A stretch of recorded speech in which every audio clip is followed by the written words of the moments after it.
I was recently watching an episode of a TV series on Netflix called The Pacific.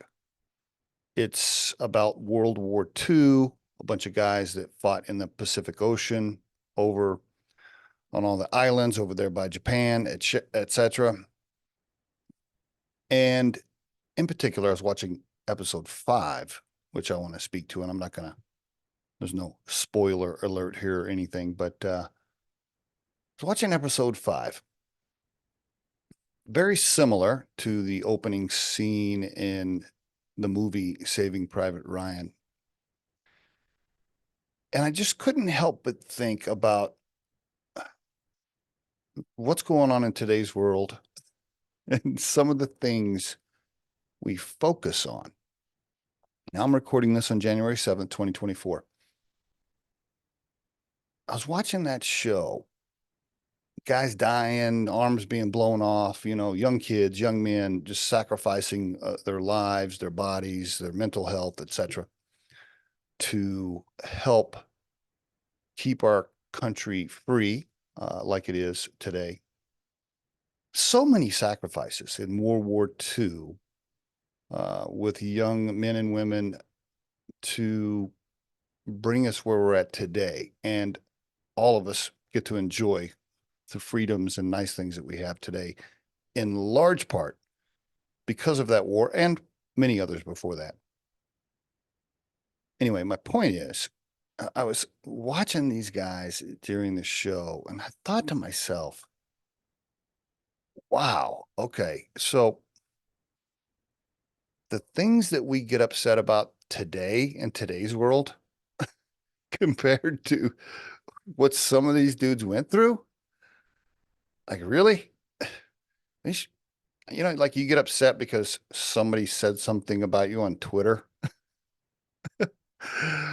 You you get really mad and have a bad day because I don't know, you like Biden and the other person likes Trump or vice versa or whatever the topic is, right? Whatever social political topic you think is critical.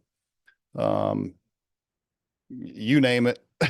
You're mad because the Harvard president resigned, or you're mad because it didn't happen soon enough. Either way, like whatever direction you're in, like whatever topics in today's world we think are important, don't even closely compare to the sacrifices that men and women have made in war to keep our country free and let us enjoy the things we have today. Not just World War II, but all of them, right? But that one in particular, where Germany and Japan could have easily won, and it would be totally different for us right now. So, what is my point? My point is, first of all, I think we're all wimps compared to men and women back in the mid 40s. We're all wimps compared to these people. I mean, seriously. Uh, we have no idea what it was like to live back then. And I think, by the way, I think that's part of the problem. We are so many generations removed from any real heartache or major hurdles, whether it's the Great Depression or wars, etc. Like we're so far removed from that as a society in the US that we find stuff to concentrate on or be irritated about that really, in the big scheme of things, is like tiny stuff that doesn't matter. I've also thought recently, or I've thought a lot about this as I get older, like, boy, if we actually like got invaded and we had to have a bunch of young people strap on weapons to protect our freedom, not sure how that would go. I'm just picking on young people. Like I said, I think we're all wimps compared to folks. And I feel super lucky and blessed to have been born in 1967. So obviously, I couldn't go to World War II. Obviously, I couldn't go to Vietnam, etc. I feel super blessed, and I hats off and kudos to all the people that have sacrificed. I really, anyway, I was having an emotional moment around it, and I was thinking a lot about the things that we talk about and focus on, and especially in social media.